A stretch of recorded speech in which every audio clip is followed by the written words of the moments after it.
สบายทุกคนทุกคนเคยได้ยินคำเว้าที่ว่าหนอจิ้มก้นแมวบ่คือฮอดฤดูนี้คือฤดูน้องไหมขมแล้วน้องไหมขมกำลังสิออกตัวแมวอันตัวแม่หรือว่าตัวเมียหันอยู่แถวบ้านเฮาก็คือจะพากันห้องหาตัวผู้แล้วก็สิออกหาน้องไหมจิ้มก้นแมวนี่นี่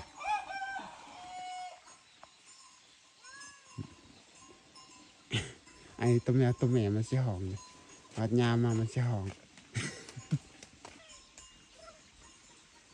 ฮอดยามมามันจะห้องไปทุกคนตัวแมวอันตัวเมียอยู่แถวบ้านเฮาก็คือจะแบบนี้แหละ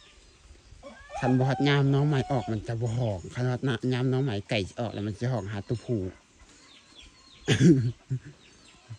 แล้วเขาก็จะว่าน้องใหม่จิ้มกลแมวเพราะว่าเราดูน้องใหม่กำลังออกแล้วตัวแมวมันจะหองน้องไม่ขมตัวแม่ตัวผู้ก็สิบ่หองแต่ว่าตัวเมียเนี่ยมันจะหองตลอดหองหาตัวผู้เขาสิว่าน้องใหม่จิ้มกลแมว เพราะว่าเป็นช่วงน้องใหม่กำลังจะออก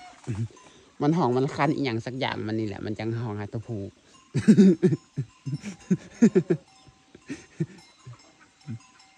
เนี่ยไปเรื่อยๆห้องไปเรื่อยๆสอบหาตัวผู้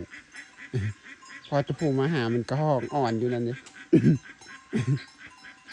คันบอดยามน้องใหม่ออกคันบ่ค่อยยินก่อนตัวแมวสิห้องหาตัวผู้จังสี่ตัวผู้มาหามันก็แล่นหนีมันยานแต่หอยามน้องใหม่ออกเนี่ยโห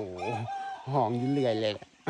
ห้องจนกว่าน้องใหม่ออกสูงจากนาดินพอน้องใหม่ออกสูงจากนาดินแล้วมันก็สิเงียบไปตอนน้องใหม่กำลังออกในใต้ดินกำลังเสียนโผล่หัวออกมานาดินนี่คือตัวแมวมันสิคันแห้งแล้วมันก็สิห้อง